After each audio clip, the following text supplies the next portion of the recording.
அதே சூழலில் இந்த விஜய் அவர்களிடம் நடத்தப்பட்ட இந்த விசாரணை என்பதில் நிறைய முக்கியமான கேள்விகள் அவரிடம் கேட்கப்பட்டது. குறிப்பாக ஏன் விஜய் அவர்கள் 7 மணி நேரம் தாமதமாக வந்தார்? அந்த கரூர் துயர சம்பவம் நடந்த பொழுது அவர் கண்ணால் பார்த்திருக்கிறார். அவர் எத்தகைய விஷயங்களை பார்த்தார்? எப்பொழுது கூட்ட நெரிசல் ஏற்பட்டது என்பதை அவர் உணர்ந்தார். அந்த உணர்ந்ததற்கு பிறகும் அவர் பேச்சை தொடர்ந்தாரா?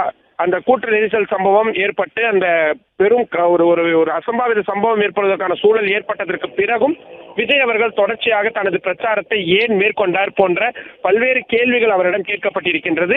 அது மட்டும் இல்லாமல் தாவேகா தொண்டர்கள் கடந்த காலங்களில் விஜய் அவர்களது பொது நிகழ்ச்சிகளில் அவர்கள் மரத்தில் மேல் ஏறுவது போன்ற ஏற்கனவே விதிக்கப்பட்ட கட்டுப்பாடுகளுக்கு அவர்கள் கட்டுப்படாமல் இருந்திருக்கிறார்கள். அது குறித்தும் அதை சரி செய்யக்கூடிய விஷயங்களை தாவேகா நிர்வாகிகளும் தாவேகா தலைவர் என்ற முறையில் விஜய் அவர்களும் மேற்கொண்டாரா? அது குறித்து இவர் என்ன சொல்லவிருக்கிறார்? கரூர் துயர சம்பவத்திற்கு வேறு யார் மீதேனும் சந்தேகம் இருக்கிறதா போன்ற பல்வேறு கேள்விகள் என்பதும் விஜய் அவர்களிடம் கேட்கப்பட்டிருக்கிறது. தமிழக வெற்றி கழகத்துடைய நிர்வாகிகள் இதற்கு முன்பாக கொடுத்த வாக்குமூலங்கள், அதே போல அரசு மருத்துவர்கள், அரசு அதிகாரிகள், தாவேகாவுடைய மற்ற நிர்வாகிகள், காவல்துறையை சேர்ந்தவர்கள், இவர்கள் அனைவரும் கொடுத்த விஷயங்கள், தகவல்களின் அடிப்படையில் விஜய் அவர்களிடம் நிறைய கேள்விகள் என்பது கேட்கப்பட்டிருக்கிறது. விஜயை பொறுத்தவரை இந்த ஒட்டுமொத்த விவகாரத்தின் மைய புள்ளியாக விஜய் தான் இருக்கிறார் என்பதால் அவரிடம் விசாரணை நடத்தப்படாமல் இந்த விசாரணை நிறைவடையாது என்பதனால் அவரிடம் விசாரணை என்பது 2 நாட்கள் விரிவான விசாரணையாக நடத்தப்பட்டிருக்கிறது. இனி விஜய் அவர்கள் தெரிவித்திருக்கக்கூடிய தகவல்கள், அவர் பகிர்ந்து கொண்டிருக்கக்கூடிய விஷயங்கள் அனைத்தும் குற்றப்பத்திரிகையிலும் சேர்க்கப்படுவதற்கான வாய்ப்பு இருக்கிறது.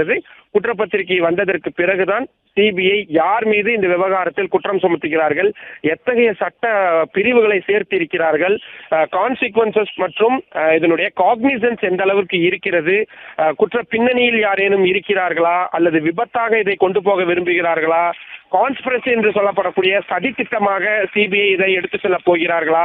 ஏனென்றால் குற்றப்பத்திரிகையில் தான் அடிப்படையான விஷயங்கள் தெரிய வரும்.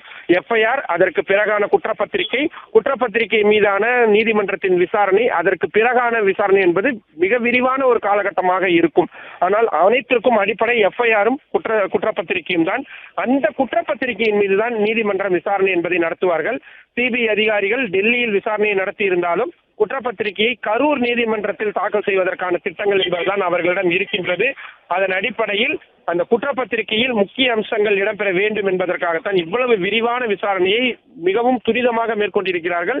நாம் கவனம் கொள்ள வேண்டியது, உச்சநீதிமன்றத்தின் ஓய்வு பெற்ற நீதிபதியான அஜய் ரஸ்தோகியும் இந்த சிபிஐ விசாரணையை மேற்பார்வையிடுகிறார் என்பதனால் எந்த விதமான லாப்ஸும், எந்த விதமான ஒரு பிரச்சனையும் சிக்கலும் இல்லாத வகையிலான விசாரணையாக இருக்க வேண்டும் என்பதுதான் சிபிஐக்கும் அதி முக்கியமானது. அதனால்தான் விஜய் அவர்களிடம் இவ்வளவு நீண்ட விசாரணை என்பது நடத்தப்பட்டிருக்கிறது. பிளே ஸ்டோர் மற்றும் ஆப் ஸ்டோரில் இருந்து பாலிமர் செயலியை QR கோடு மூலம் பதிவிறக்கம் செய்யுங்கள். செய்திகளை உடனுக்குடன் பெறுங்கள்.